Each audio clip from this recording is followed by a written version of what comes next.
I don't know if you guys noticed, but I went back and played a little bit of Citizen Sleeper, like the first game. Wait, didn't I? I think I did. Um, I feel like I didn't get that far in it. Did I get interrupted by a phone call or something? I'm not sure if I actually made the full video, but I'm going to go back to playing Citizen Sleeper, one way or the other. Yeah, I think for whatever reason I didn't finish playing it. But this is Citizen Sleeper 2. I'm just gonna play a little bit of this and probably delete it because it's sort of taking up a little bit of space. Not taking up that much space, but um, I kind of feel like I should finish the first Citizen Sleeper before I play this one. So I feel like there's no point in me having this on the system right now. It's kind of in the way. So let's play a little bit. Okay. Wow, this is a lot. All right, safe for those focused on story, a low risk option. Broken dice are worth one. Actually, I have to confirm the difficulty. Broken dice are worth one. Higher stress tolerance. Death is disabled. Right. Okay, so I can play safe and not risk death. The intended difficulty for those happy to be challenged is risky. Broken dice cannot be used. Standard stress. Standard stress tolerance is what we have instead of higher stress tolerance. At death, it incurs a significant permanent penalty, and it's dangerous for experienced players who want an unforgiving challenge. That's me, with no second chances. Dice repairs require more components, um, very low stress tolerance, double energy depletion, death is permanent. Yeah, let's go for it. Especially since I'm not gonna really dive in anyway. Confirm difficulty. Difficulty can be changed at any time from the pause menu. Okay, that's good. But I mean, if I have a permanent death, I imagine that at that point I might have to restart. I don't know how that works. Um, Maybe if I see death coming, I can just change the difficulty. Or maybe I can test it and just die. I don't know.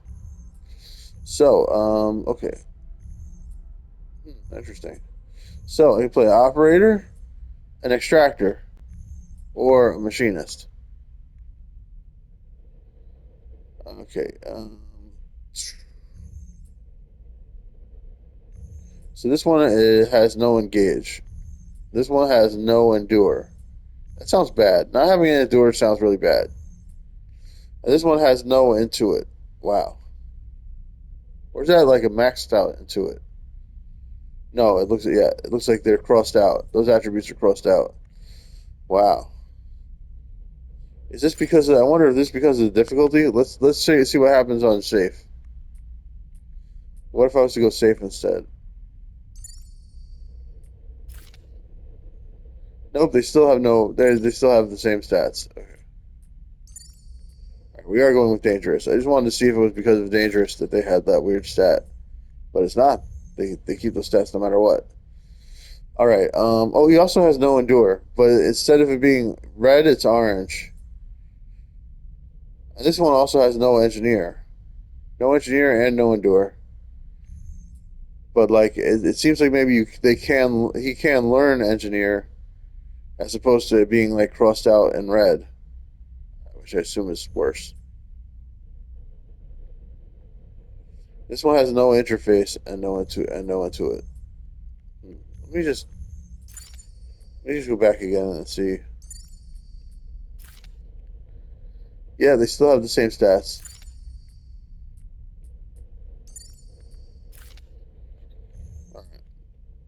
These stats look terrible, I have to say. I guess that's a starting character for you. Starting characters should have relatively bad stats, and then they go up as the game goes along. All right, machinist sleepers are built to repair and modify things. All right, operators sleepers are built to work with drones and remote machines. Sounds exciting. The extractor sleepers are built to work at cool face of corporate resource extraction, often in hard vacuum environments. Let's just go with the one on the left. I like to go left to right, so we'll go with machinist. Keep it simple.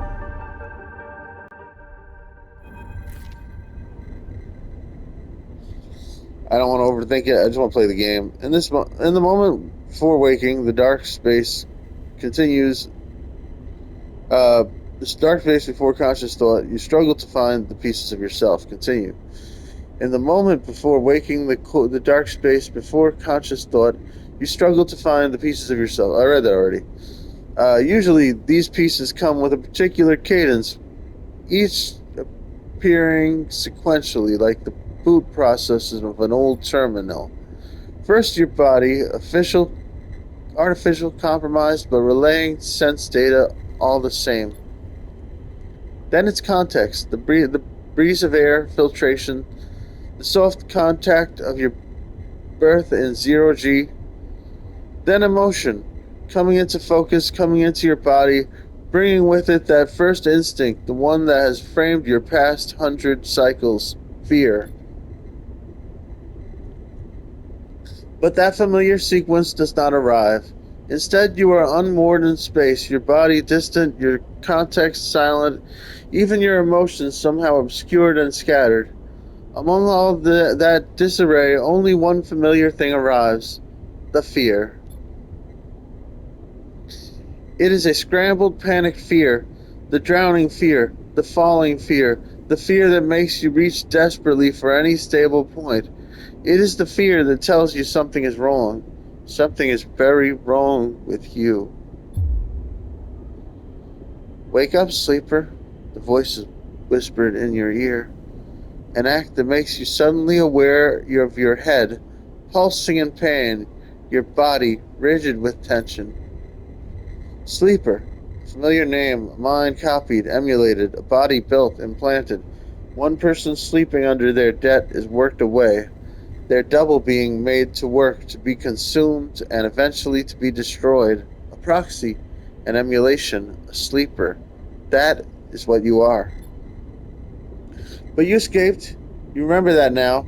Broke free of your corporate creators, East and Arp, in search of a future. You cannot remember the details of your escape, but you know that fear has been with you ever since. All of a sudden, you remember you have eyes and your eyes flicker open. Pale eyes and a pale face, Lane. The name comes with its own specific sensation of fear, one you recoil from instantly. Sorry to interrupt, a sharp smirk, but this ends here. You search your mind for more than a name. Is this how you reward me for my generosity? Lane is leaning over your horizontal floating body, looking down into your eyes. I took you in, protected you, gave you a purpose. You try to look away, to the corners of your vision, to find something you understand. Your body does not respond. But I suppose that wasn't enough? He reaches into the pocket of his jacket and retrieves a small vial. This wasn't enough? The vial glistens. The object you know and have known for a long time. Stabilizer. The drug that keeps your artificial body, your emulated mind, from inevitable decay. The only balm for your planned obsolescence. The liquid rolling in the vial fills you with disgust. How am I doing for time? Wow, I've already been playing 10 minutes. Alright, I want to quit already. Let's just get to a safe point and quit. Lane pockets the vial, but it would be wasted on you now. After what you have done to this body of yours, he looks at you with a palpable disgust.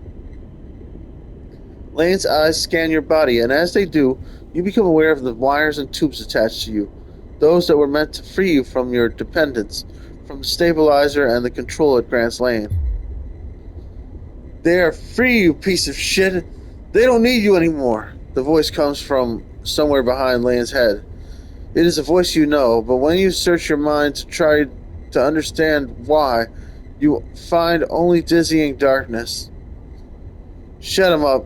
Lane barks the command, and you hear the sounds of impact of pain from somewhere else in the room.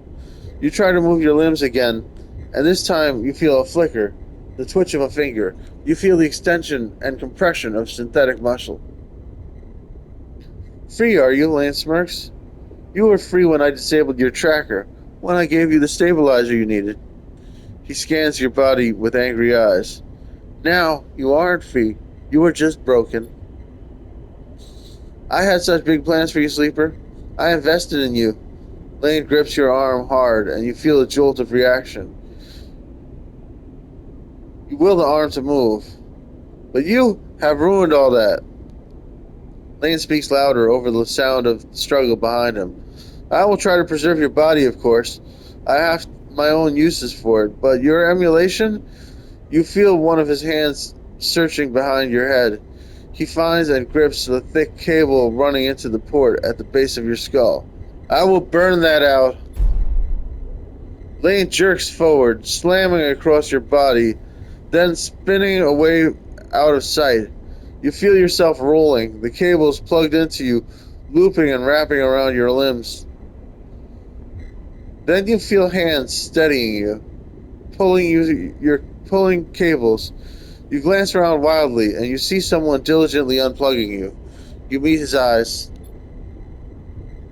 Hey, he waves a hand in your dazed face. We need to move. Lane won't be out for long.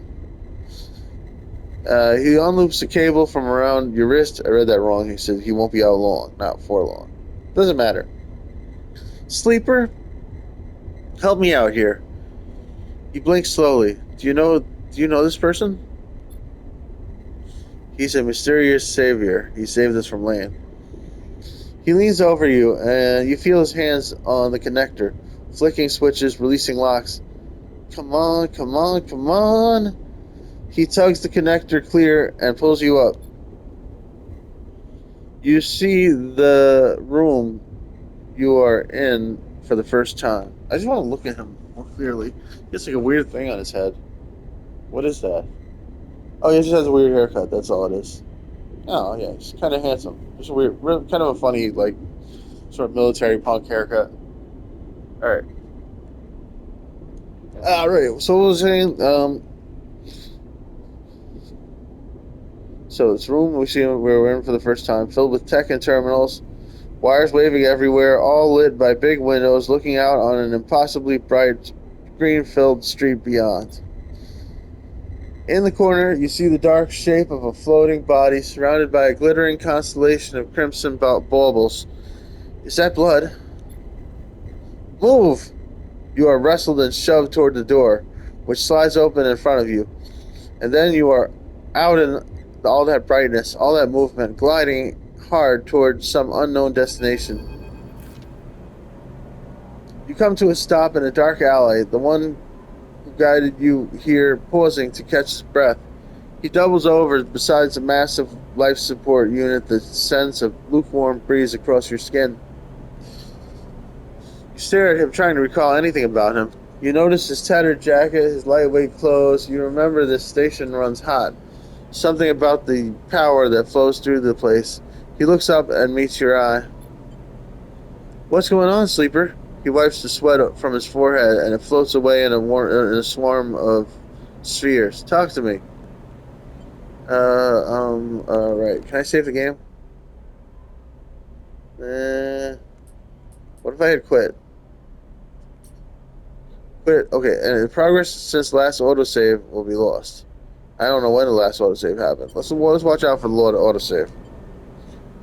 Too bad it doesn't autosave after every word. I imagine that it probably has not autosaved at all, and if I quit right now, we just lose everything.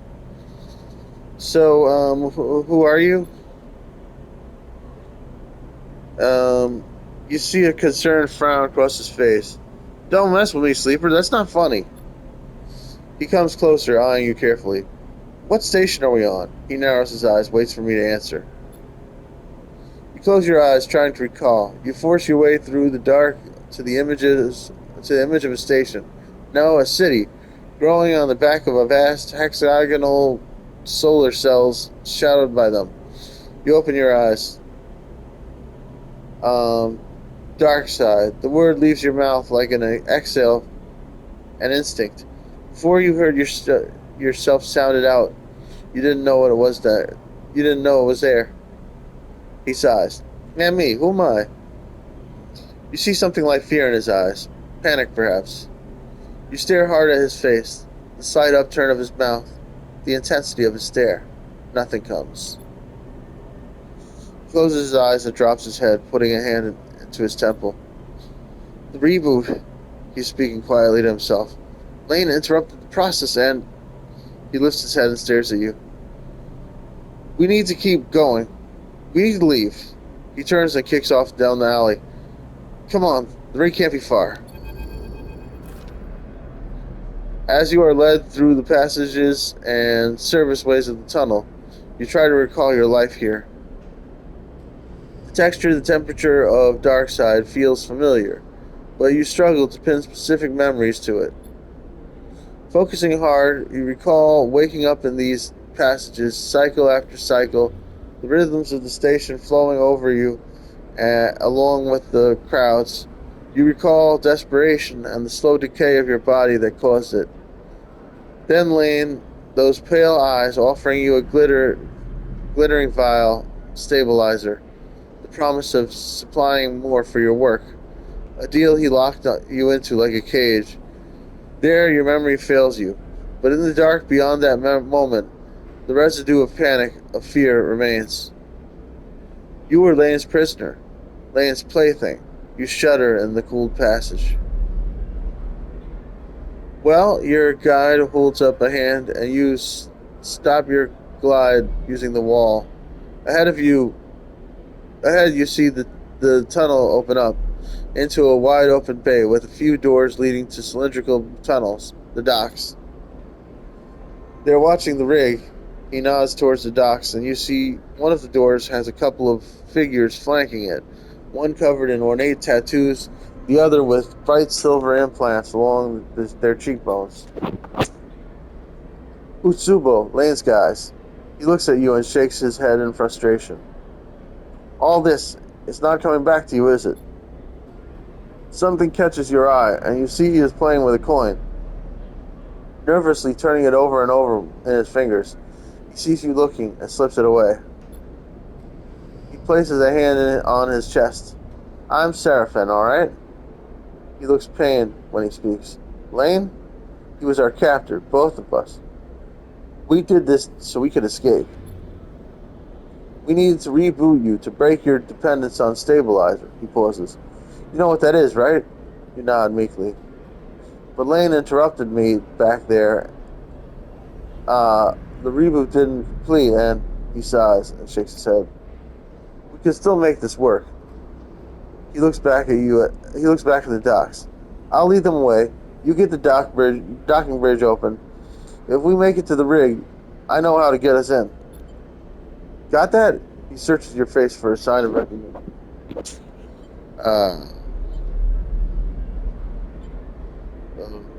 What's the rig?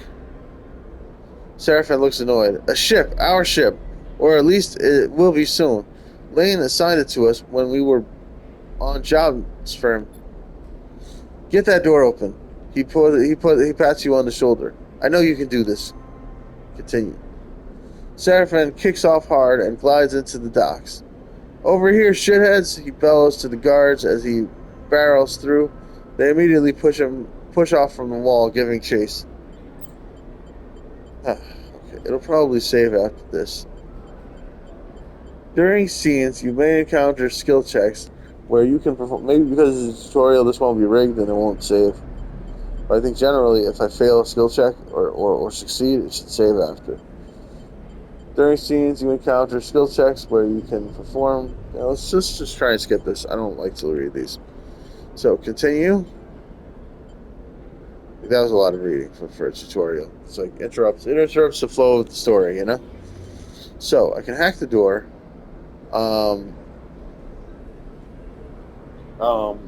There's a 25% chance of positive, 50% chance of neutral, and 25% negative.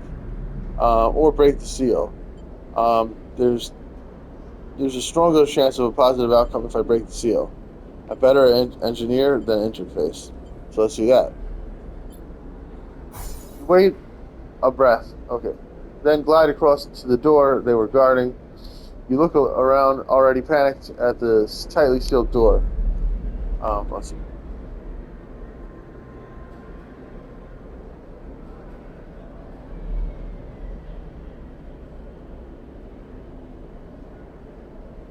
Right. Okay. It's a tightly sealed door. Um, its control panel locked out. You hear a shout from somewhere nearby. You need to get it open. Right. Sorry, I should have read that earlier, but the tutorial got in my way.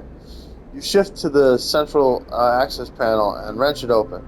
You're scanning the mechanism, looking for weaknesses. Somewhere nearby, you hear more shouting. You reach in and grab the main latch, straining as you bend it outward. Didn't notice the save, so let's just keep going for now.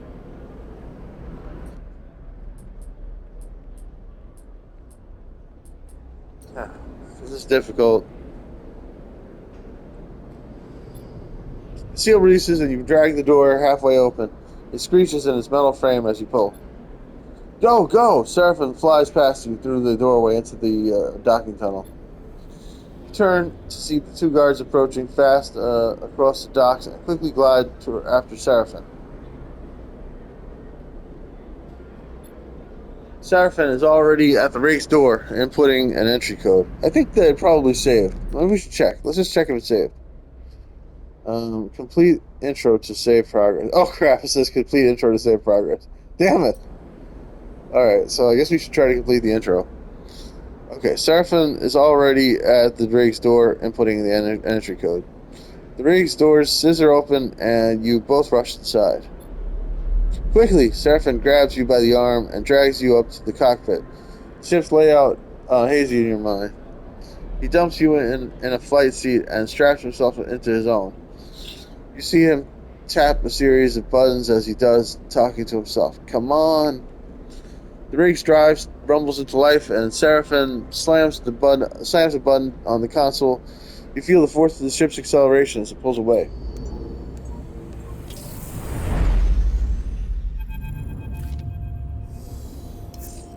It's kind of silly that they gave me the option to do the non-engineer version, because like the engineer version was obviously better. Like in a way, it's like it's obvious. Like it was like, do you want to take the stupid option or the smart option? You know, in a way, it should just make you do the engineer option. You know. As the ship glides into place on the connecting bridge, its automatic systems nudged there by port docking protocols, you feel a sense of relief. Seraphim burned hard out of dark side, and you dropped in and out of consciousness in your seat as the rig made its way across the belt. But now, with open space between you and Lane, you feel fresher and more awake. Seraphim breaks the silence. We're good, sleeper. His eyes don't leave the monitor, and you realize that part of your escape is routine for him. You and he must have docked this ship countless times in your work for Lane. The problem is, you don't remember any of them. We made it, he whispers, closing his eyes and letting out a sigh.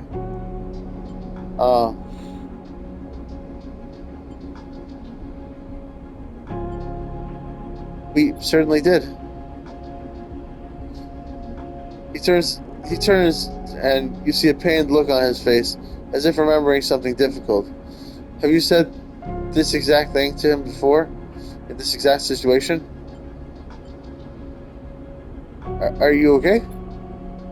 He looks at you, chewing one side of his lip, searching your face. Not really, he puffs. Seraphim reaches up, flicking through a set of switches in a practiced fashion, completing the shutdown. You watch a little frustrated with your own uselessness. Running the rig, you realize, is just another thing you've forgotten. A clunk that runs through the walls of the ship is followed by a short, percussive alarm tone from the pilot's console. Docking complete. Seraphim kicks off from his seat, twisting as he glides past you toward the back of the cockpit. His hands find the rails on either side of the door, and he pauses, facing into the corridor below. He turns back to you, backlit in cooled cyan. This is kind of cute. I like this. I like this. I think a little bit better than the first one. The question is, do I want to play this one instead of the first one? I should probably do the first one first, if I can bear to. We need a plan. He glances around. Lane's not going to let us slip away quietly. He sighs.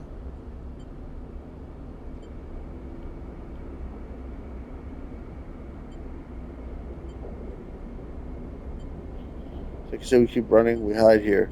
I kind of like this. We need to talk. I wonder. I wonder where we'll go there. We need to talk. Seraphim furrows his brow. Not now, sleeper. We need to forget. He flinches, the words coming out wrong. Coming out wrong. We need to focus on something other than. He pauses again, unsure. Us. He sighs. We need to survive this thing. Then maybe we talk.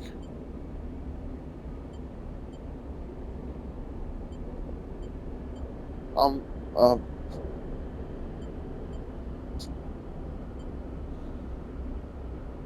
He's probably not wrong.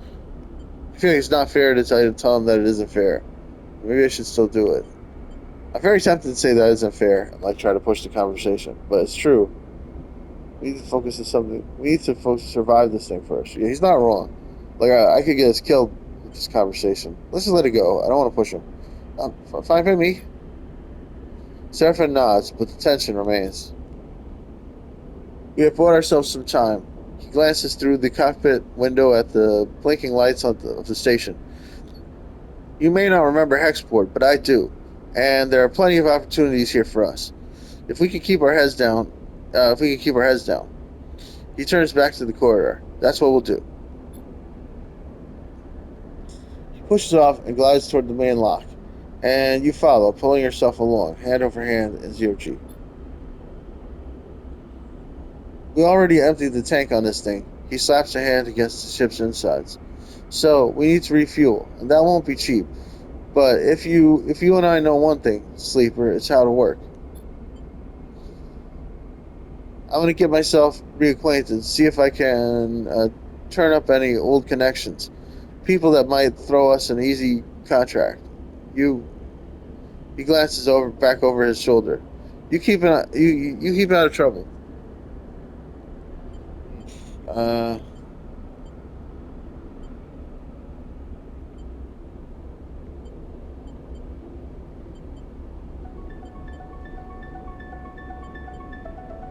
Um.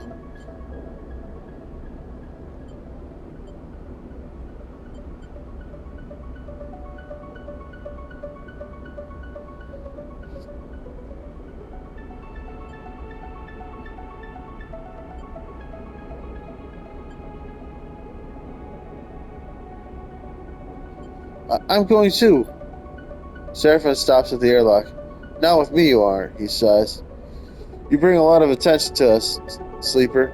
People don't forget your face. Stopping the reboot halfway through, he pulls a worn crew jacket from a locker and starts pulling it on.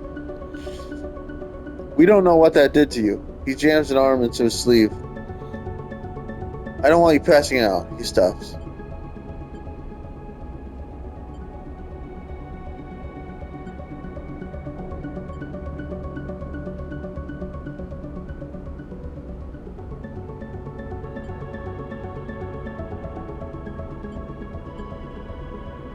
I'm confused.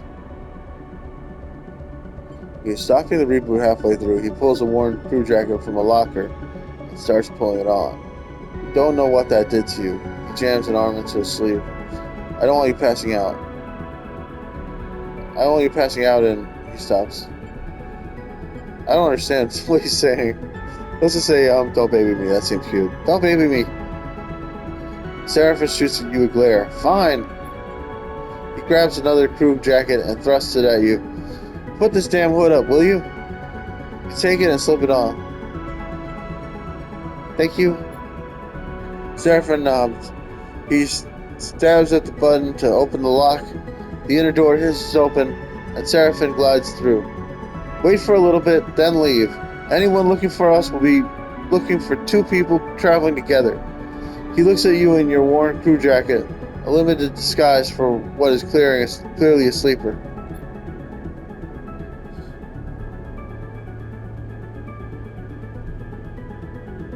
We meet back here later. Later. Any trouble? Same thing. Meet here.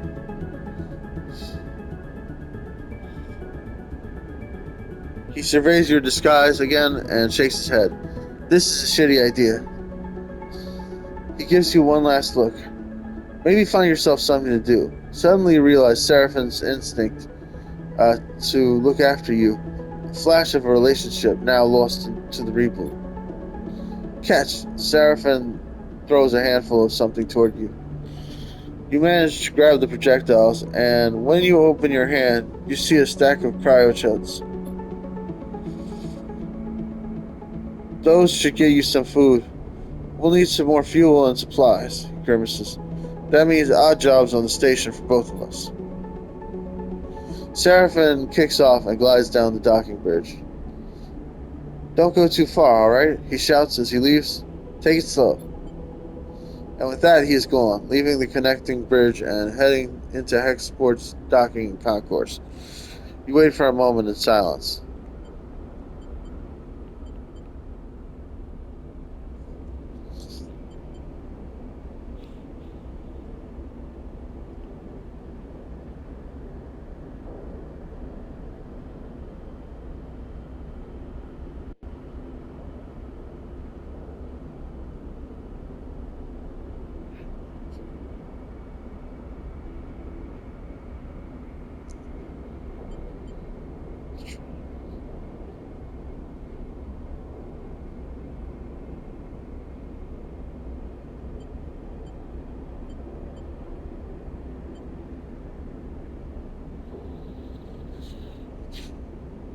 I don't want to think about Seraphim. I'm very into the Seraphim um, connection with us. It's hard to know what's going on inside Seraphin's head. Here he is on some hapless escape plan with a friend who can't remember a thing about him. Try to imagine how close you both must have been for him to agree to this thing, but it is painful to think about. That's all gone now anyway. All you can do is move on. You shake the thoughts from your head and pull the jacket tight. Let's see what Hexport has to offer. You kick off and glide into the port. Alright. Is this thing safe now? Hopefully. Welcome to Citizen Sleeper 2, Starward Vector. The game runs in cycles during which you can perform stuff, use cryo to buy food, fuel. Alright, I'm going to figure it out later. Just figure it out by doing it. I don't want to. Oh, this is familiar. Alright, there we go. Okay, I can probably quit now. Oh yeah, let's time to slash autosave 9 seconds. Nice. I can quit. Glorious quitting. Alright, I kind of want to play more of this, but I'm gonna delete it for now. But I have this game on my brain. Might play it again later. Citizen Sleeper 2, Starward Vector. I want to play more of the first game, and maybe if I get bored of that, I might play this, or if I beat the game, I'll play this. Anyway, this has been Citizen Sleeper 2, Starward Vector. Please like, subscribe, click the bell, leave a comment. Love you guys. Bye-bye. Save recent gameplay, full video.